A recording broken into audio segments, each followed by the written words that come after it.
in the humid and sun-drenched delta of the Niger River, where the land was rich with mangroves and the air was heavy with the scent of brine and earth, a quiet revolution was about to unfold in 1958. For centuries, the people of the region had lived in harmony with the land, their lives dictated by the rhythm of the rivers and the fertility of the soil. Little did they know that the earth beneath their feet held a secret that would alter their destiny forever. The villagers of Oloibiri, a small community nestled in the creeks of present-day Bayelsa State, first noticed the foreign men in the early 1950s. Pale-skinned, dressed in khaki uniforms and accompanied by a train of local guides, they brought with them strange machines that clattered and groaned. These men, geologists and engineers from Shell BP, spoke of black gold and the promise it held. To the villagers, the concept of oil was as foreign as the men themselves. Yet, curiosity mingled with skepticism as they watched the strangers drive stakes into the ground and pore over maps marked with cryptic symbols.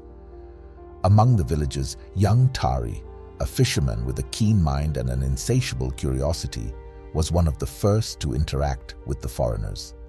Fluent in both English and Ijaw, he became an informal translator and guide. Tari's father, Chief Tamuno, was wary. "These men seek to take what is ours," he warned, his voice heavy with the weight of ancestral wisdom. "But they will not give back what they take." In January 1956, the drilling began. The site, a clearing on the outskirts of the village, buzzed with activity. Towering derricks loomed over the landscape, their metal frames glinting in the tropical sun. Tari watched in fascination as the drill bit plunged into the earth, day after day, night after night. The sound of machinery became a constant backdrop to life in Oloibiri, mingling with the calls of birds and the rustle of leaves. For months, the effort seemed fruitless. The foreign men grew restless, their faces etched with frustration. Some villagers, emboldened by the apparent failure, mocked them. But on the morning of January 15, 1956, a shout erupted from the drilling site. "We've hit it!" The cry, though in English, needed no translation. A geyser of black liquid shot into the sky, arching gracefully before splattering onto the ground below. The air filled with the acrid smell of crude oil, thick and unmistakable. The discovery sent shockwaves through the region. Representatives from the colonial government arrived in Oloibiri, their arrival marked by pomp and ceremony. They spoke of progress, wealth, and modernization. Chief Tamuno listened with a guarded expression as the officials made grand promises: schools, hospitals, roads. But Tari, standing beside his father, noted the gleam of ambition in their eyes, a hunger that seemed out of place in discussions of community welfare. By 1958, the first commercial shipment of oil left the shores of Nigeria. Tankers, massive and imposing, docked in the creeks, their hulls filling with crude destined for distant lands. The village, once quiet and self-contained, transformed into a hub of activity. Roads were carved through the mangroves, and makeshift structures sprang up to house workers from across the region.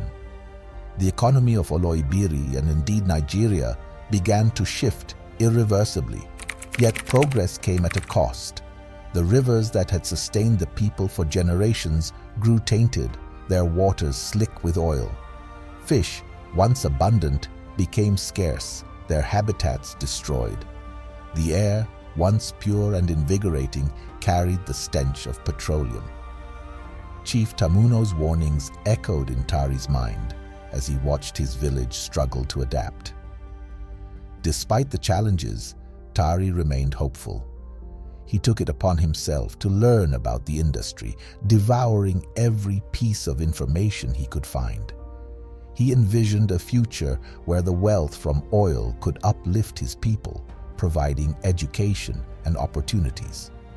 But he also understood the need for vigilance to ensure that the promises made were not hollow. The discovery of oil in Oloibiri marked the dawn of a new era for Nigeria.